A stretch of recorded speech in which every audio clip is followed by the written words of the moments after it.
തീർച്ചയായും ഇവിടെ മറ്റ് വനിതാ സംഘടനകൾ സംഘടിപ്പിക്കുന്ന സൗഹൃദ സദസ്സുകളിൽ നിന്ന് വ്യത്യസ്തമായി ഞാനിവിടേക്ക് സ്റ്റേജിലേക്ക് കയറി വരുമ്പോൾ ശ്രദ്ധിക്കുകയായിരുന്നു. സാധാരണ സംഘടനകളൊക്കെ ഇത്തരം സൗഹൃദ സദസ്സുകളായാലും പരിപാടികളായാലും ഒക്കെ സംഘടിപ്പിക്കുമ്പോൾ പുരുഷ കേസരികളാണ് അവിടെ ഭൂരിഭാഗവും നിരന്നിരിക്കാറ്. പക്ഷെ അതിൽ നിന്നൊക്കെ വ്യത്യസ്തമായി സ്ത്രീകൾ സംഘടിപ്പിക്കുന്ന, വനിതാ വിഭാഗം സംഘടിപ്പിക്കുന്ന ഈ സദസ്സ് തികച്ചും പൂർണ്ണമായും ഒരു വനിതാ സംഗമ സൗഹൃദ വേദിയാക്കി തീർത്തതിന് ഇതിൻ്റെ ഭാരവാഹികളോട് ഞാൻ ആദ്യമേ നന്ദി പറയുകയാണ്. നമ്മൾ മതേതര ഇന്ത്യയിലാണ് നമ്മൾ ജീവിക്കുന്നത്. ഈ മതേതര ഇന്ത്യയിൽ ജീവിക്കുന്ന നമ്മളാണ് ഇത്തരത്തിലൊരു സൗഹൃദ സദസ്സ് സംഘടിപ്പിക്കേണ്ടി വരുന്നത് എന്നുള്ളതാണ് ഇതിൻ്റെ ഏറ്റവും വലിയ വൈരുദ്ധ്യം എന്ന് മനസ്സിലാക്കേണ്ടിയിരിക്കുന്നത്. എപ്പോഴാണ് നമ്മൾ ഇത്തരത്തിലുള്ള വർഗീയ രീതിയിലേക്ക് അല്ലെങ്കിൽ മതചിന്തയിലേക്ക് കൂടുതൽ ആകർഷണീയരായി ഒരു കൂട്ടമായി വേർതിരിയാൻ തുടങ്ങിയതെന്ന് ഇവിടെ ഇരിക്കുന്നവരൊക്കെ ചിന്തിച്ചിട്ടുണ്ടായിരിക്കാം എന്ന് ഞാൻ വിശ്വസിക്കുന്നു. ഞാൻ 2005 തൃശ്ശൂർ കോർപ്പറേഷനിലേക്ക് ആദ്യമായി മത്സരിക്കുന്നത്. അന്ന് ഞങ്ങൾ സ്വാഭാവികമായ രീതിയിൽ ഇലക്ഷനെ നേരിട്ടിട്ടാണ് അന്ന് വിജയിക്കാനായത്. 2010 ഞാൻ തിരഞ്ഞെടുപ്പിൽ മത്സരിച്ചയാളാണ്. അന്നും ഇത്തരത്തിലുള്ള ചിന്തകൾ തുലോം കുറവായിരുന്നു. എന്നാൽ 2015 ഞാൻ കോർപ്പറേഷൻ ഇലക്ഷനിലേക്ക് മത്സരിക്കുമ്പോൾ ഞങ്ങളും കൂടി ഓരോ വിഭാഗത്തിൻ്റെയും വോട്ടുകൾ എത്രയാണെന്ന് ഞങ്ങൾ ചിന്തിച്ചു തുടങ്ങിയിരുന്നു. SNDP വിഭാഗത്തിന് എൻ്റെ ഡിവിഷനിൽ എത്ര വോട്ടുകളുണ്ട്, മുസ്ലിം സമുദായത്തിന് എൻ്റെ ഡിവിഷനിൽ എത്ര വോട്ടുകളുണ്ട്, ക്രിസ്ത്യൻ വിഭാഗത്തിന് എൻ്റെ ഡിവിഷനിൽ എത്ര വോട്ടുകളുണ്ട് എന്ന രീതിയിലേക്ക് ഞങ്ങൾ ചിന്തിക്കാനുള്ളൊരു ശ്രമം 2015 ആരംഭിച്ചിരുന്നു. ഇന്ന് 2021 എത്തി നിൽക്കുമ്പോൾ കഴിഞ്ഞ 2020 ഡിസംബർ 10 നടന്ന കോർപ്പറേഷൻ ഇലക്ഷനിൽ തീർച്ചയായും ഞങ്ങളും കൂടെ അത്തരത്തിലുള്ള വോട്ടുകൾ കാൽക്കുലേറ്റ് ചെയ്തിരുന്നു എന്നുള്ളതാണ്. നമ്മുടെ സമൂഹം എവിടേക്ക് എത്തി നിൽക്കുന്നു എന്നുള്ളത് നമ്മൾ ചിന്തിക്കേണ്ടിയിരിക്കുന്നത്. തീർച്ചയായും ഇതൊരു സൗഹൃദ സദസ്സോടുകൂടി പിരിഞ്ഞു പോകേണ്ടതല്ല സഹോദരിമാരെ. നമ്മുടെ പോക്ക് വളരെ വളരെ വളരെ വളരെ ദുരിതകരമായിട്ടുള്ളൊരു ഭാവി കാലത്തിലേക്കാണ് നമ്മൾ നീങ്ങിക്കൊണ്ടിരിക്കുന്നത്. മത വർഗീയ ചിന്തകളിൽ നമ്മൾ ഊട്ടി ഉറപ്പിച്ചുകൊണ്ടേയിരിക്കുന്നു. വർഗീയത മൂലം ജനങ്ങളെ വിഭാഗിച്ചുകൊണ്ട് ഭിന്നിപ്പിച്ച് ഭരിക്കുക എന്നുള്ള ബ്രിട്ടീഷ് തന്ത്രത്തിലേക്ക് നമ്മൾ നടന്നെടുത്തുകൊണ്ടിരിക്കുകയാണ്. ബ്രിട്ടീഷുകാർ അങ്ങനെയാണ് നമ്മളെ ഇന്ത്യ പിടിച്ചടക്കിയത്. അന്നത്തെ നാട്ടുരാജാക്കന്മാരെ മുഴുവൻ ഭിന്നിപ്പിച്ച് ഭരിക്കുകയായിരുന്നു ബ്രിട്ടീഷുകാർ ചെയ്തിരുന്നത്.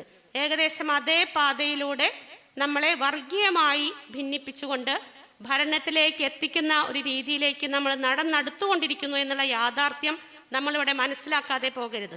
ഇത്തരം ഘട്ടത്തിലാണ് ഇത്തരം സംഘടനകൾ ഇത്തരം സൗഹൃദ സദസ്സ് സംഘടിപ്പിക്കുന്നു എന്നുള്ളത് കൊണ്ടാണ് ഞാനിവിടെ തുടക്കത്തിൽ തന്നെ ഇതിനെ അഭിനന്ദിക്കാനായിട്ട് ഞാനിവിടെ ശ്രമിച്ചത്.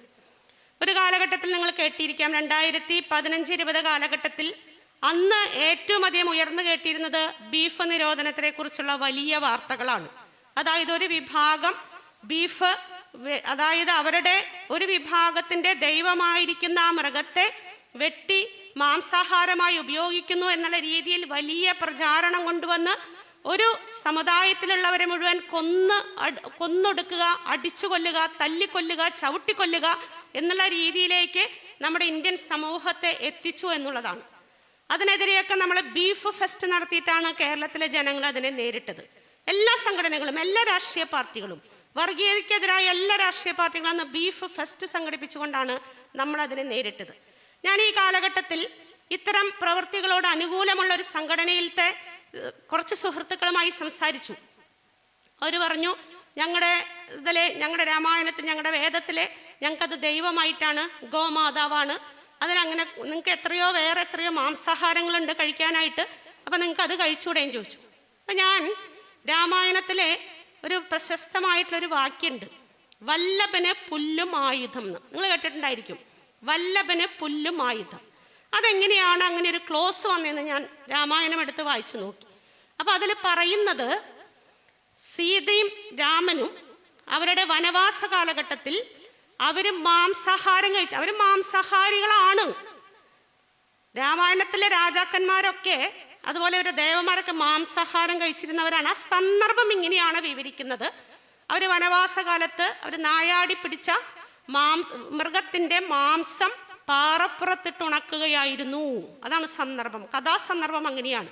ആ മാംസാഹാരം അവരെ സൂക്ഷിച്ചു വെക്കാനായിട്ട് പാറപ്പുറത്തിട്ട് ഉണക്കുന്ന സമയത്ത് ദേവേന്ദ്രന്റെ മകൻ ജയന്തൻ അതിലൂടെ സഞ്ചരിക്കുകയും അതിസുന്ദരിയായിട്ടുള്ള സീതാദേവിയെ കണ്ട് മോഹിക്കുകയും, എന്നാൽ രാമൻ സീതയുടെ മടിയിൽ കിടന്നുറങ്ങുന്നത് കൊണ്ട് സീതയുടെ അടുത്തേക്ക് വരാൻ സാധിക്കാതിരിക്കുകയും, അപ്പോൾ അദ്ദേഹം ഒരു കാക്കയായി രൂപമാറ്റം സംഭവിച്ചുകൊണ്ട് സീതയുടെ മാറിടത്തിൽ കൊത്തുകയും അവിടെ നിന്നുള്ള രക്തം രാമന്റെ മേൽ വീഴുകയും രാമൻ ഉണരുകയും ചെയ്തപ്പോൾ ആ കാക്കയെ കണ്ടപ്പോൾ രാമന് മനസ്സിലായി ഇത് വെറും കാക്കയല്ല, മറിച്ച് ഇത് ദേവേന്ദ്രന്റെ മകൻ ജയന്തനാണെന്ന് തിരിച്ചറിയുകയും അപ്പ കയ്യിൽ കിട്ടിയതാണ് ഒരു പുല്ലിന്റെ കഷ്ണം കയ്യിൽ കിട്ടുമ്പോൾ അത് ആയുധമാക്കി എറിഞ്ഞു എന്നുള്ളതാണ് ആ കഥാസന്ദർഭം. ഞാനിത് ആരെയും ചെറുതാക്കി കാണിക്കാൻ പറയുന്നതല്ല, ഇതാണ് ആ സന്ദർഭം. എന്ന് വെച്ചാല് അന്നൊക്കെ മാംസാഹാരം കഴിച്ചിരുന്നവരാണ്. പിന്നെ ഏതോ ഒരു ഘട്ടത്തിലാണ് ഇവരൊക്കെ ഇത്തരത്തിലുള്ള രീതിയിലേക്ക് ഇവരെ ടൈമിയിച്ചപ്പെട്ട് കൊണ്ടുപോകുന്നത്. ഇനി അതുപോലെ തന്നെയാണ് ഓരോ മതത്തിൻ്റെയും കാര്യങ്ങൾ. ഞാൻ ഈ കാര്യം ഇവിടെ പറയാനുണ്ടായ കാരണം എന്ന് പറയുന്നത്, ഒരു മതത്തിൽ വിശ്വസിക്കുന്നവർ, എല്ലാ മതത്തിൻ്റെയും അടിസ്ഥാനം എന്ന് പറയുന്നത് ധാർമ്മികത തന്നെയാണ്. സന്മാർഗം തന്നെയാണ് എല്ലാ മതവും അടിസ്ഥാനമിടുന്നത്. സത്യത്തെ തന്നെയാണ് എല്ലാവരും മുറുകെ പിടിക്കുന്നത്. ധർമ്മത്തെ തന്നെയാണ് എല്ലാ മതങ്ങളും മുറുകെ പിടിക്കുന്നത്. പിന്നെ എവിടെയാണ് നമുക്ക് പാളിച്ചകൾ സംഭവിക്കുന്നത്? നമ്മൾ വിശ്വസിക്കുന്ന നമ്മുടെ മതത്തെക്കുറിച്ച് നമുക്ക് അറിയുന്നില്ല. അതാണ് ഇവിടുത്തെ ഏറ്റവും വലിയ ഒരു പോരായ്മ വരുന്നത്. ഞാനൊരു ക്രിസ്ത്യാനിയാണെങ്കിൽ അതിൻ്റെ അടിസ്ഥാന ഗ്രന്ഥമായ ബൈബിളിൽ എന്താണ് പറഞ്ഞിരിക്കുന്നത് എനിക്കറിയണം. അതുപോലെ നിങ്ങളൊരു മുസ്ലിം മതവിശ്വാസിയാണെങ്കിൽ എന്താണ് ഖുറാനിൽ പറഞ്ഞിരിക്കുന്നത് നിങ്ങൾക്കറിയണം. അതുപോലെ ഹിന്ദുക്കളാണെങ്കിൽ അവരുടെ വേദത്തിൽ എന്താണ് പറഞ്ഞിരിക്കുന്നത്, 4 വേദങ്ങളിൽ എന്താണ് പറഞ്ഞിരിക്കുന്നതെന്ന് അറിയുന്നിടത്താണ് നമ്മൾ മനുഷ്യനാകുന്നത്. എല്ലാ മതങ്ങളും നമ്മളെ മനുഷ്യരായി ജീവിപ്പിക്കാനാണ് ഉത്ബോധിപ്പിച്ചുകൊണ്ടിരിക്കുന്നത്. നമുക്ക് തെറ്റുപറ്റുന്നത് നമ്മൾ നമ്മുടെ അടിസ്ഥാന ഗ്രന്ഥത്തിൽ നിന്ന്, അടിസ്ഥാന വിശ്വാസത്തിൽ നിന്ന് മാറി ദുഷ്ടചിന്തയുള്ള, ദുഷ്ടലാക്കുള്ള, എന്തെങ്കിലും ലക്ഷ്യം വെച്ചുള്ള ഒരു വിഭാഗത്തിന്റെ പിന്നാലെ കൂടി അവരെ വക്രവൽക്കരിക്കുന്ന ആ ആശയത്തിന്റെ പിന്നാലെ പോകുമ്പോഴാണ് നമുക്കിത് സംഭവിക്കുന്നത്. ഇവിടെയാണ് നമ്മുടെ പ്രസക്തി നിൽക്കുന്നത്. തീർച്ചയായും നമ്മുടെ സ്ത്രീകളുടെ പ്രസക്തി എന്ന് പറയുന്നത് അവരുടെ തലച്ചോറിനെ പണയം വയ്ക്കാതിരിക്കാൻ തന്നെയാണ്. സ്വന്തം ബുദ്ധിയിൽ നിന്നുകൊണ്ട് ഒരു പ്രശ്നത്തെ വിശകലനം ചെയ്ത് അതിൻ്റെ അവസാന ഉത്തരം എന്താണോ കിട്ടുന്നത് അത് ശരിയായിരിക്കും ഒരു സ്ത്രീക്ക്. അത് പറഞ്ഞ് പഠിക്കാനും, അരുത് എന്ന് പറയുന്നത് അരുത് എന്ന് പറയാനും, ശരി എന്ന് പറയുന്നത് ശരി എന്ന് പറയാനും ഉറക്കെ പറയാനൊരു സ്ത്രീക്ക് സാധിച്ചാൽ ആ കുടുംബവും ആ സമൂഹവും രക്ഷപ്പെടും. സാധാരണ രീതിയിൽ നമ്മളൊക്കെ പറയും ലിംഗനീതി, ജെൻഡർ ജസ്റ്റിസ്, ലിംഗനീതി വേണം, പുരുഷാധിപത്യമാണെന്നൊക്കെ. ഞാൻ പറയുന്നത്, ഞാൻ പറഞ്ഞല്ലോ, ഞാനിപ്പോൾ 5ാമത്തെ തവണയാണ് ഇലക്ഷൻ നേരിട്ടുകൊണ്ടിരിക്കുന്നത്. ഞാൻ ഈ പ്രാവശ്യം മത്സരിച്ചത് ജനറൽ സീറ്റിൽ നിന്നിട്ടാണ് മത്സരിച്ചത്. ഞാൻ അവിടെ ക്രോഡീകരിച്ചെടുത്തത് സ്ത്രീകളുടെ വോട്ടാണ്. സ്ത്രീകൾ നമ്മളോടൊപ്പം ഉണ്ടെങ്കിൽ, ഒരു പുരുഷൻ നമ്മളോടൊപ്പം ഉണ്ടെങ്കിൽ ആളുടെ വോട്ട് മാത്രമേ നമുക്ക് കിട്ടുള്ളൂ. പക്ഷെ സ്ത്രീ നമ്മളോടൊപ്പം ഉണ്ടെങ്കിൽ ആ കുടുംബത്തിന്റെ വോട്ട് മുഴുവൻ വരികയാണ്. അപ്പോൾ ഒരു സ്ത്രീയുടെ ശക്തിയാണ് ഞാനിവിടെ പറയുന്നത്. ഒരു സ്ത്രീയാണ് ഒരു കുടുംബത്തിലെ ആശയ രൂപീകരണം നടത്തുന്നത്. ആ സ്ത്രീയിൽ കൂടിയാണ് ഏതാണ് നല്ലത് എന്ന് തിരിച്ചറിയപ്പെടുന്നത്. ആ സ്ത്രീയിൽ കൂടിയാണ്. അങ്ങനെ അപാര കഴിവുള്ളവരാണ് നമ്മൾ. കാരണം നമ്മളൊരു കാര്യം വിചാരിച്ചു കഴിഞ്ഞാൽ അതിനെ വിജയിപ്പിച്ചെടുക്കാനുള്ള രീതിയിലേക്ക് കൊണ്ടുവരാനായിട്ട് അപാര കഴിവുള്ളവരാണ് നമ്മൾ. അതുകൊണ്ട് തന്നെ ഇന്ന് നമ്മുടെ സമൂഹം നേരിടുന്ന ഈ വർഗീയതയ്ക്കെതിരെ പോരാടാനും നമ്മൾ തന്നെയാണ് മുന്നിട്ടിറങ്ങേണ്ടത്. നമ്മളാണത് പറഞ്ഞ് പഠിപ്പിക്കേണ്ടത്. നമ്മളാണ് എപ്പോഴും പറഞ്ഞുകൊണ്ടേയിരിക്കേണ്ടത്. ഇവിടെ നേരത്തെ സൂചിപ്പിക്കുകയുണ്ടായി ഗീബൽസ്യൻ തന്ത്രത്തെക്കുറിച്ച്. ഗീബൽസ്യൻ തന്ത്രം എന്ന് പറയുന്നത് ഒരു തെറ്റിനെ ശരിയാക്കാനായിട്ട് ആവർത്തിച്ച് പറഞ്ഞുകൊണ്ടേയിരിക്കുക എന്നുള്ളതാണ്. അങ്ങനെ ധാർമ്മികതയുള്ളവർക്ക് സാധിക്കില്ല. പക്ഷെ ഗീബൽസ്യൻ തന്ത്രം നമുക്ക് വേറെ രീതിയിലേക്ക് മാറ്റാനായിട്ട് സാധിക്കും. നമുക്ക് എങ്ങനെ സാധിക്കും? ഒരു ശരിയെ ഇതാണ് ശരി എന്ന് നമുക്ക് ഉറക്കെ പറയാനായിട്ട് സാധിക്കും. അത് തെറ്റാണ് എന്ന് നമുക്ക് പറഞ്ഞുകൊണ്ടിരിക്കാൻ സാധിക്കും. അവിടെയാണ് നമ്മൾ വിജയിക്കേണ്ടത്. കാരണം മതങ്ങൾ രാഷ്ട്രീയത്തിൽ ഇടപെട്ടാൽ അവിടെ സമാധാനമില്ല സഹോദരികളെ. നിങ്ങൾ അതിന് ഉദാഹരണം ഏത് രാജ്യങ്ങൾ വേണമെങ്കിലും എടുത്തു നോക്കിക്കോളൂ, അവിടെ സമാധാനമില്ല. അതുപോലെ തന്നെയാണ് ഇത്തരം കാര്യങ്ങളിൽ, അതായത് അത് രാഷ്ട്രീയമാവട്ടെ, അതുപോലെ തന്നെ മതമാകട്ടെ, വിശ്വാസമാകട്ടെ, എന്തിനെ കുറിച്ചായിക്കോട്ടെ, അത്തരത്തിൽ നമ്മുടെ നിലപാട് വ്യക്തമാക്കാൻ നമുക്ക് കഴിഞ്ഞാൽ നമ്മുടെ നിലപാട് ശരിയുടെ ഭാഗം പിടിക്കാൻ പക്ഷം ചേരാനായിട്ട് സ്ത്രീകൾക്ക് കഴിഞ്ഞാൽ ഈ വർഗീയ വിഷയത്തെയൊക്കെ അകറ്റാനായിട്ട് നമുക്ക് യാതൊരു പ്രയാസവുമില്ല. തീർച്ചയായും ഞാൻ അധികം ദീർഘിപ്പിക്കുന്നില്ല. ഞാനൊക്കെ പ്രതിനിധാനം ചെയ്യുന്ന പാർട്ടി എന്ന് പറയുന്നത് ജനതാദൾ എസ് ആണ്, സെക്കുലർ. മതേതരത്വം ഞങ്ങളുടെ പാർട്ടിയിൽ തന്നെ ഉള്ള പാർട്ടിയാണ് ജനതാദൾ എസ് സെക്കുലർ. അതിൻ്റെ ഒരു പ്രതിനിധിയാണ് നമ്മുടെ ഇവിടെ MD ഗ്രേസ് ടീച്ചർ ഇവിടെ ഇരിക്കുന്നത്. ടീച്ചറൊക്കെ എന്ന് പറഞ്ഞാൽ എത്രയോ വർഷങ്ങളായി സാമൂഹ്യ പരിഷ്കരണത്തിൽ പ്രവർത്തിച്ചുകൊണ്ടിരിക്കുന്ന ആളാണ്.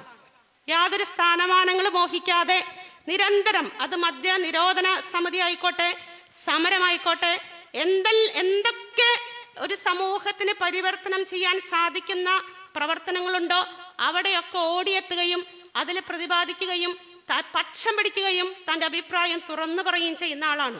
അതുകൊണ്ട് നിങ്ങൾക്കിപ്പോൾ ടീച്ചറുടെ മുഖത്ത് നോക്കിയാൽ കാണാൻ സാധിക്കും. നല്ല സന്തോഷമാണ് അല്ലേ?